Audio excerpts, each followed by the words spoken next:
반갑습니다. 어서오세요. 일단 종목 이따 보고 시장 간단히만 한 15분 20분 시장 얘기 딱 하고 여러분들의 고충을 한번 같이 나누는 시간이 더 유리하지 않을까 싶습니다. 사실 이게 2월달을 기준으로 보시면 여기가 2월이거든요 여기 그러니까 2월달 이후로 사실 이 12월 말부터 1월달까지 쭉 올라가는 그 상승 탄력이 사실 둔화된 건 맞죠. 팩트는 2월달부터는 사실 시장에 탄력이 없다고 보는 게 맞아요. 이거는 이게 시장이 올라갔나요 떨어졌나요 라기보다는 방향이 없다 라고 보시면 될 것 같고요. 그러니까 최근에 이제 계속 말씀드린 시장금리 올라가니까 뭐 버블 터질 거다 뭐 이런 경고가 나오고 있는 상황이에요. 뭐 물가 인플레이션도 있고 뭐 원자재 인플레이션 있고 뭐 이런 얘기들이 계속 나오는 건 사실인 것 같아요. 근데 여기서 이런 이슈가 왜 나오는지를 알아야 돼요. 제가 아마 화요일날 무료 방송 할 때도 목에 핏대 세우면서 말씀드렸던 것 같은데 지금 그 이후에 이제 화요일 무료 방송 한 이후에 수요일날 어제 파월 얘기가 나왔죠 사실. 그리고 그 전에 말씀드리고 싶은 거는 시장이 예전에도 급락한 적이 한두 번이 아니잖아요 여러분들, 그죠? 예전에 시장이 급락한 적이 한두 번이 아니지 않습니까? 이렇게 급락, 이것도 급락 어서오세요. 급락 나왔을 때 지금 막 버블이다, 좀 유동성이 너무 과하다, 이거 유동성 회수해야 된다라는 그런 이슈들, 그런 게 1년 만에 그런 뭐 회수해야 된다 1년 만에 터진다 버블이, 그런 적은 저는 단 한 번도 본 적이 없어요 사실. 제가 주식시장을 본 이래로. 근데 지금 코로나 이후에 지금 3월 지금 1년이 채 안 됐어요. 1년이 채 안 됐는데 그래서 버블이다 뭐 금리가 어쩌다 라고 하는 거는 전 좀 아닌 것 같아요. 그리고 또 제가 말씀드렸지만 지금 기준금리가 뭐 1.3% 1.4% 아니 그 국채금리가 1.3% 1.4% 이게 나오잖아요. 근데 미국이 테일러 준식으로 기준금리 해놓은 게 자기네들이 해놓은 게 1.9%라니까요 1.9% 금리 정도는 뭐 그냥 그렇다 뭐 그냥 뭐 평범하다 해놓고선 1.3% 1.4%가 이제 금리가 올라왔다고 뭐 버블이다 뭐 너무 인플레 우려다 라고 하는 거, 결국 그 입을 누가 하냐가 문제, 그 얘기를 누가 하고 있냐가 문제예요. 지금 미국이 하고 있어요? 옐런이 하고 있어요? 파월이 하고 있어요? 문재인 대통령이 하고 있나요? 시진핑이 하고 있나요? 네, 그냥 글 쓰는 사람들이 하는 거예요. 글 쓰는 사람들이 그냥 뭐 지금 너무 고평가되어 있는 거 아니냐, 위험한 거 아니냐, 이런 얘기가, 아니 뭐 기사를 아마 보셨겠지만 실질적으로 자금을 운용하는 쪽에서 골드만삭스에서 목표치를 코스피 3,700 간다 그러는데, 아니 우리가 냉정히 보자는 거예요. 지금 뭐 그 인플레이션에 우려가 있다, 금리가 너무 빠르게 높아진다, 원자재 값이 높아진다, 이런 우려를 결국 이제 누가 하냐는 거죠. 이게 보시면 디지털 경제로 넘어가고 있다는 좀 높은 밸류를 정당하고 있다. 왜냐면 높은 밸류를 줄 수 있는 이유는 제가 며칠 전에도 말씀드렸지만 우리나라 영업이익과 매출액이 다 지금 증가하고 있어요. 그리고 실질적으로 여러분들 일단 뭐 사실 말씀드린 대로 어떤 급락이 나오고 주가가 반등을 했을 때 1년 안에 그 버블이 터진 적이 단 한 번도 없어요 역사적으로. 일단 그거를 전제로 깔아두고, 물론 주식을 할 때 어제 같은 일이 벌어질 수 있죠. 홍콩의 증권거래세의 인상으로 해서 우리나라에 도대체 무슨 영향이 있는 거예요? 도대체 무슨 영향이? 홍콩의 증권거래세 인상하는데 우리나라 주식이 왜 빠져야 되는 거예요? 이해가 안 되는 거예요 솔직히. 근데 중국의 뭐 긴축정책? 그건 이해돼. 그건 이해되죠. 우리 뭐 최대 무역국이니까 걔네들이 뭔가 노이즈가 생기면 우리나라 시장 빠지는 거 이해돼. 근데 무슨 기사에다가 홍콩 증권거래세 인상 얘기를 왜 하는지 모르겠어요 나는. 홍콩의 증권거래세가 올라갔을 때 우리나라 주식시장에 미치는 영향이 도대체 뭐예요? 제가 몰라서 그래요. 그게 뭐예요 도대체? 물론 주식시장에 어제 같은 일이 명분이 필요한 거예요 결국. 개인들 진짜 공포심으로 몰아넣고 개인들 물량 뱉어라, 너네 지금 저점 깨러 간다, 나 좀 죽어본다, 막 이런 게 이제 무섭게 하는 건데, 물론 조심해야 돼요. 주식은 기본적으로 주식은 위험 자산이고 변동성을 가지고 움직이는 거기 때문에 조심이라는 거는 거의 기본적으로 깔아놔야 됩니다. 근데 첫 번째 근거, 제가 말하는 첫 번째, 시장이 뭐 매크로 환경에 대해서 뭐 물론 그거는 뭐 증권사라든지 뭐 미국 뭐 은행이 뭐 왔다 갔다 하는 일이겠지만, 첫 번째로 매출액하고 영업이익이에요 결국. 그러니까 매출액과 영업이익이 지금 다 올라가고 있어요. 기업의 펀더멘탈이 우수해진다는 거죠. 일단 볼게요. 두 번째 뭐 있죠? 통화정책. 통화정책 한대잖아요. 안 한다는 말 안 하잖아요. 재정정책. 오늘 기사 나왔잖아요. 이따 말씀드리겠지만. 세 번째, 우리나라 1년 전에 시장 박살내기 시작했던 게 코로나인데 그 백신 나오잖아요 지금. 그러면 여기서 명분이 찾다 찾을 게 없으니까 이제 금리 얘기 나오는 거예요. 금리 얘기 나오고 너무 빨리 올라간 거 아니냐, 유동성 너무 많이 풀었는데 결국 이제 유동성을 가지고 증시를 쭉쭉쭉 끌어올렸을 때 통화정책의 기조가 조금은 꺾이지 않을까라는 게 우려잖아요 지금. 눈앞에 있는 우려, 많은 사람들이 말하는 우려. 근데 그거를 이제 파월 의장이 말했죠. 첫 번째가 뭐였죠? 장기간 동안 금리 인상 없다. 우리나라도 오늘 금리 동결했죠. 두 번째가 뭐였죠?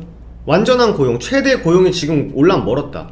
제가 이틀 전에 말씀드렸던 게 결국 미국 증시에, 미국에서 이제 중요한 게 실업자 수가 얼마인지, 고용 효과가 얼마나 나는지, 소비자 물가 지수가 얼마인지, 이거 두 개 아니겠습니까 사실? 연준이 이렇게 말을 했어요. 저는 아마 저 방송, 장중에 방송 보시는 분들 아시겠지만 저 엄청 보수적인 사람이에요 사실. 오늘 2대1 가니까 저한테 공격적인 사람이라고 하는데 저 엄청 보수적인 사람이에요 여러분들. 근데 사실 주식 하시는 분들은 이런 말씀 많이 들으셨을 것 같은데, 연준에 대항하지 말아라, 그리고 연준에 반하지 않는 매매를 하는 게 기본이다, 주식 투자의 기본이다. 이 얘기 엄청 진부하지만 많이 나오는 얘기잖아요. 연준에 대항하지 말으라고, 연준에 반하는 투자 포지션 잡지 말으라고. 그래서 오늘 기사화된 게 뭐예요? 그러니까 파월 의장이 말한 건 어제고, 오늘 얘기 나온 건 뭐죠 결국? 오늘 이제 바이든 정부의 재정 정책이 1차적으로 이제 어떤 게 가시화가 되고 있어요. 그게 뭐예요 여러분들? 오늘 나온 게 재정 정책 나왔어요 지금. 재난지원금 형식에 돈 푼다고 나왔어요. 재난지원금 형식으로. 이거 얼마일 것 같아요 여러분들? 미국에서 지금 재난지원금 형식으로 나온 거. 한조님 어서오세요. 이거 얼마일 것 같아요? 우리나라 하나로 계산하면 500조예요 지금. 500조. 그 도이치뱅크에서 조사를 했어요. 다 조사를 못했겠죠. 전수조사 못했겠죠. 500조를 가지고 조사를 했어요. 이거 너 이거 어디다 쓸래? 어디에 쓸래? 여기에 40%가 주식한대요. 40% 응답자가 주식한다 그러더라고. 그럼 500조에 40%가 얼마죠? 한 1900조 아니 190조 정도 되죠. 맞나요? 대략 이 정도 되거든요. 190조를 다 굳이 안 해도 여기서 40%는 한다 그랬지만 마음이 바뀌어서 20%만 주식을 한다고 해도 100조예요. 그럼 유동성이 지금 이게 빠지는 건가요? 더 들어오는 건가요? 당연히 더 들어오는 거 아닌가요? 이거? 이제는 진짜 펀더멘탈 우수한 기업들이 굉장히 각광을 받을 거예요. 펀더멘탈 실적 우수하고 전망 있고 이런 애들은 잔파동 흔들릴 필요가 없다는 거예요 개인적으로. 그래서 제가 오늘 2대1리 가가지고 진짜 약간 좀 극단적이지만 말한 게 뭐냐면, 전 사실 이거 처음에 말할 때 1200 간다고 말한 게 아니거든요. 1200을 보자 막 이런 느낌으로 말한 건데 저한테 그러더라고요. 1200 간다는 건가요? 이러더라고요. 또 남자가 어떻게 한마 말 해놓고 또 뒤집습니까? 1200 충분히 갈 수 있을 것 같다. 똑같아요. 작년에 코스닥 1000 간다고 한 사람도 되게 있었어요. 좀 누구는 뭐 200 간다 300 간다 뭐 이런 얘기 있었습니다만, 네, 정책 효과 무조건 있다. 코스닥 1000 갈 수 있다. 1000 갔잖아요. 그럼 이때는 미친놈 소리 들었지. 코스닥 뭐 500 400 깔짝깔짝 하고 있는데 1000 간다 그러니까.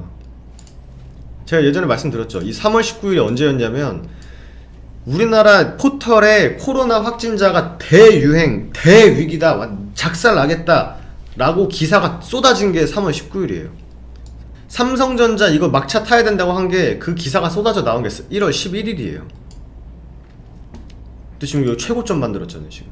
물론 뭐 더 갈 수도 있겠지만, 이 3월 19일 날 기사 나온 거 한번 보시면 진짜 가관이에요. 진짜 무슨 부산행 영화 보셨죠 여러분들? 그 공유씨 나오는 좀비 영화. 거의 뭐 모든 사람들이 그렇게 걸어 다닐 것이라는 것처럼 기사를 아주 그냥 엄청나게 써놨어요. 그리고 이때도 1월 11일도 삼성전자에 대해서 막차 타야 된다, 반도체 슈퍼사이클 온다 막 난리가 났던 게 1월 11일이에요 기사 너무 맹신할 게 좋을 게 없어요. 사실 이것도 맹신하면 안 돼요. 얘네들이 그냥 이렇게 지르는 거지 뭐. 그러니까 다만 우리나라가 경제 성장이 그나마 좀 상위권에 있으니까 코로나 회복을 어느 정도 잘 했다고 이제 보여지는 국가 중에 하나니까. 공매도 결국 이것도 공매도 이게 한창 나도 요즘 안 나오잖아요 지금. 안 그런가요 여러분들? 불과 한 달 전까지만 해도 아주 기사에 공매도, 그러니까 뭐 지나가는 애도 공매도를 알 정도로 공매도 얘기만 엄청 했어요. 공매도 얘기만. 공매도 재개되면은 난리 난다. 공매도 재개 안 되면은 또 뭐 외국인이 안 들어온다. 지금 공매도 얘기 나오지도 않아요 지금.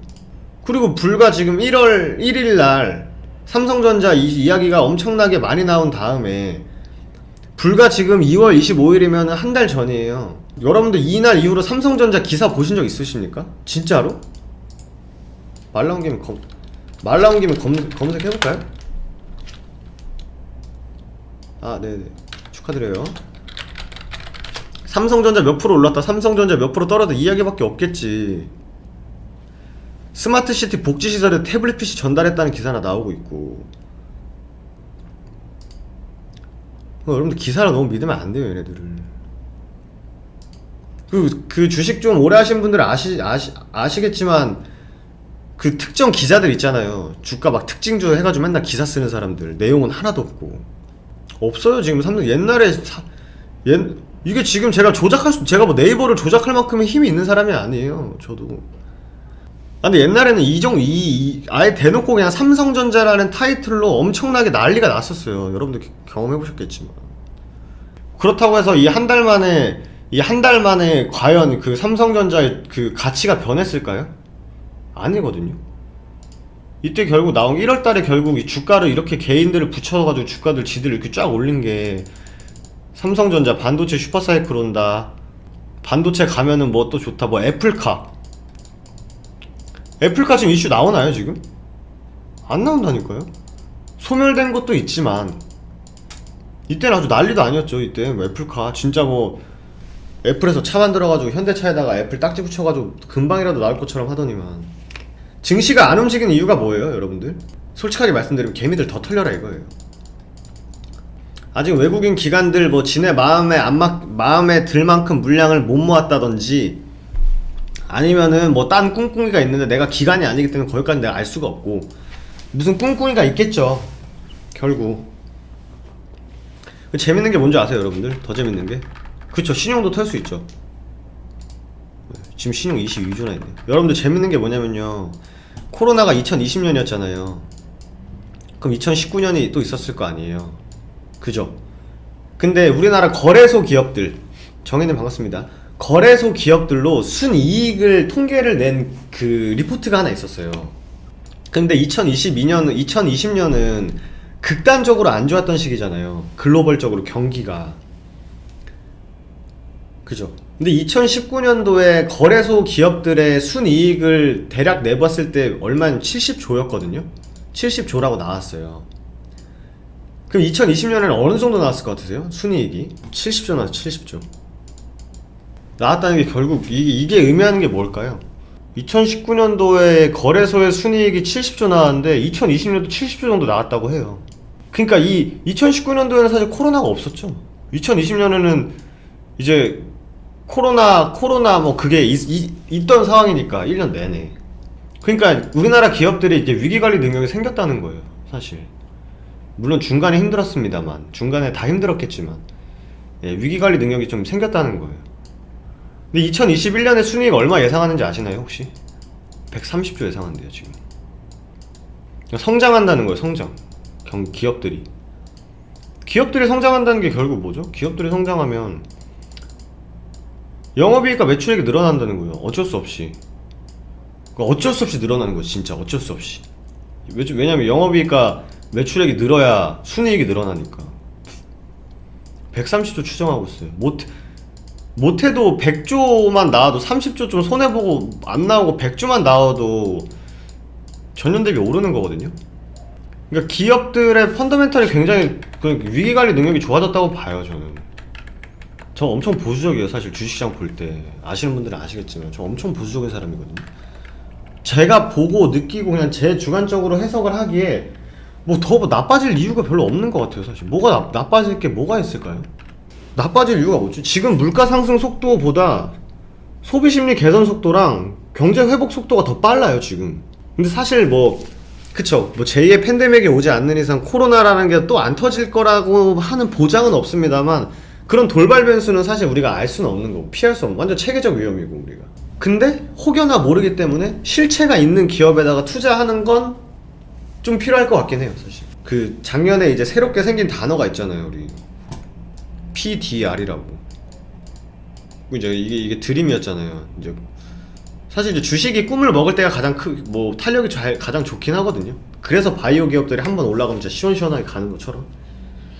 근데 저는 올해 1분기까지 한 2분기까지는 약간 좀 실체가 있는 기업에 투자를 하는 게 좀 더 맞다고 봐요. 왜냐면 지금 원자재 가격을 무시할 수는 없을 것 같아요, 제가 봤을 때. 기업 입장에서는 이제 원자재 가격이 올라가면은 이 제품의 가격이 안 올라갈 수가 없거든요.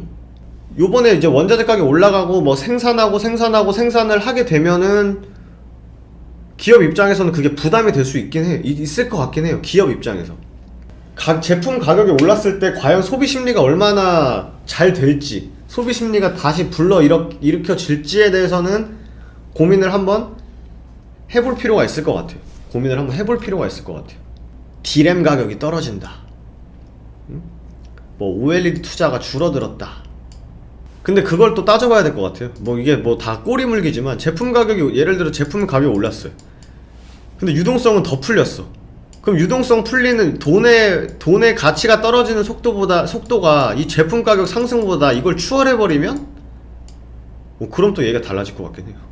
그래서 그래서 제가 말씀드린 한 2분기 정도까지는 실체가 있는 기업에다가 투자하는 거 그렇게 리스키하지 않다고 봐요.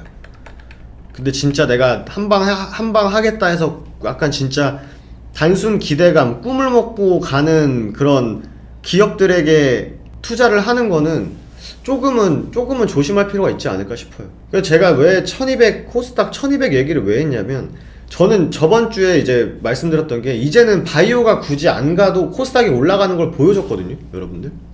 2월 1일 월요일날 지수가 물론 뭐 많이 반등을 했어요. 근데 이때 바이오가 많이 안 움직였어요. 시총 큰 바이오 종목들이 많이 안 움직였어요.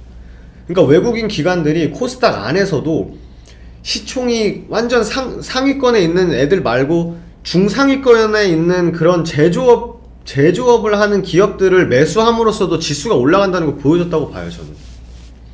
근데 물론 바이오가 가면 더 탄력적으로 움직이겠죠. 근데 바이오 쪽으로 수급이 어느 정도 들어가고 있는 것도 팩트인 건 맞는 것 같아요. 왜냐면 2차전지라든지 뭐 카카오, 네이버, 인터넷 대표 업종들에서 연기금 매도가 계속 나오고 있거든요, 사실. 근데 행간에는 뭐 연기금 매도가 거의 다 나왔다라고 얘기하는 쪽도 있고, 연기금이 뭐 거의 다 팔았다라고 하는 것도 있고, 뭐 더 팔 게 있다고 하는데 무조건 더 팔 게 있다라고 생각하고 주식하는 게 좋을 것 같아요. 그래서 저는 또 그렇게 생각하는 게, 뭐 위험하다고 못 사고, 너무 올랐다고 못 사고, 너무 빠져서 더 빠질 것 같다고 해서 못 사고, 너무 올라서 이제 떨어질 것 같다 해서 못 사고, 그럼 도대체 주식을 언제 사야 되는 거예요? 아니 그러더라고요. 그러니까 제가 뭐 주변에 이제 증권사 친구들도 있고 운용사 친구들도 있고 예전에 같이 일했던 자문사 사람들도 있고 해서 물어보면은 확실히 약간 제도권 쪽으로 갈수록 되게 맨날 뭐 고평가돼 있다 이런 단어를 엄청 써요. 엄청 써요, 애들이. 고평가다, 좀 빠져야 된다, 빠지면은 더 빠질 수 있으니까 보수적으로 보라 그러고, 올라가면은 너무 많이 올랐다 해서 보수적으로 보라고. 그래서 실적 좋은 걸 사라 하면은 실적 이미 다 나와 있는 거 가지고, 실적 이미 반영 다 된 거 가지고 실적 좋은 종목이다 라고 사면, 실적 좋은 거 기대감으로 올라가는데 실적 좋다고 발표 나오니까 떨어지고. 저는 그게 틀렸다고 생각하진 않아요. 틀렸다고 생각하지 않는데, 제가 말하는 요지는 그거예요. 도대체 주식을 언제 해야 되냐, 주식을 도대체 언제 해야 되냐가, 조심하는 건 정말 좋은데 그럼 도대체 언제까지 조심을 해야 되냐 이거죠. 빠지면 빠지는 대로 대응하고 올라가면 올라가는 대로 대응을 하는 게 제일 좋지 않을까요, 사실? 근데 좀 빠지는 거 가지고 주가가 내가 산 이래로 바로바로 올라간다? 너무 욕심이고, 사실. 저는 약간 뭐 많은 유튜브 하시는 분들이 주식 관련해서 유튜브를 많이 하시겠죠. 저보다 뭐 인기도 많으시고 구독자도 많고 참여도도 많으신 분들도 계시게서 그분들의 생각은 전 어떨지는 잘 모르겠어요. 왜냐면 저는 그냥 남의 생각 잘 안 듣거든요.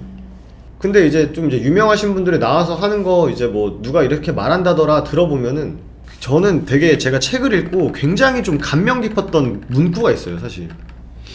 주식을 사야 할 때가 언제인 것 같아요, 여러분들은? 주식을 언제 사야 될까요? 그냥 머리로 아는 거 말고, 머리로. 아, 좋은 종목이 많이 빠졌을 때 사야죠, 이런 거 말고.